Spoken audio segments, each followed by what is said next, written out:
to my channel. This is Riyadh Vlogger all the way from Saudi Arabia. So ngayon guys, nakita nyo ba ang crab? Guys, sobrang sarap ito guys dahil fresh from the mom. So bumili ako guys ng crab. So gumising ako na maaga para bumili ng crab. So naisipan ko kasi guys, parang nagka-crabbing ako ng crab. So na-miss ko kasi kumain ng crab. So yan guys, so nag-fish market ako ngayon dito sa Riyadh. Malapit lang po sa so napabili ako ng 2 kilong crab. So pili ko yan just ng magtataba guys kasi fresh na fresh.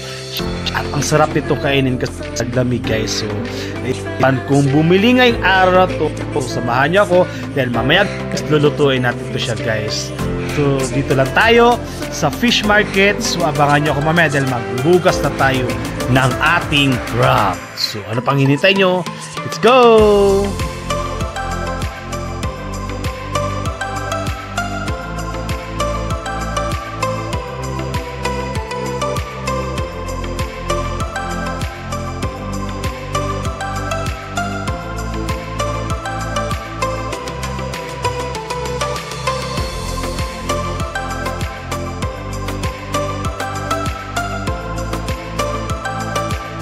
So nakita nyo siya ang crab guys, tinanggalan ko pala siya ng buntot at syempre nililinis ko yung bawat gilid ng crab para mas malinis siyang kainin at masarap siyang kainin guys kasi guys fresh na fresh to.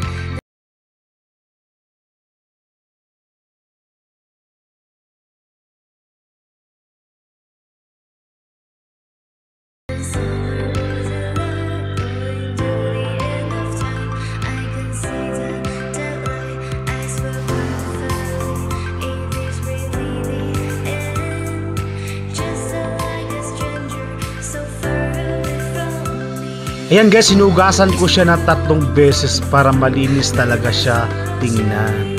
So ito na siya guys, binabanlawan ko na siya. Last na banlaw na to guys para ilalagay na to siya sa kaldero.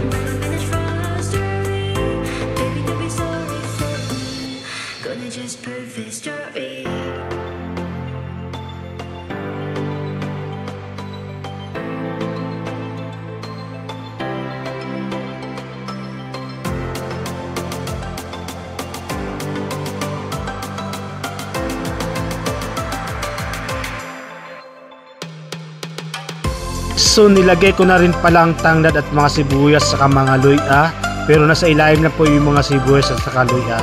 So ngayon guys, pinibabaw ko na ang tanglad, saka ko na siya lagyan ng asin at saka tubig. Ayan, papakuloy natin siya mamaya ng 25 minutes para mas masarap siyang kainin. So yan guys, sinalang na natin ang crab dahil mamaya guys, hantayin na natin siya ng 25 minutes. So ito lang ang video nating update at this is Riyadh Vlogger at mag-sign out na po tayo and thank you for watching my video and see you for the next video. Bye bye!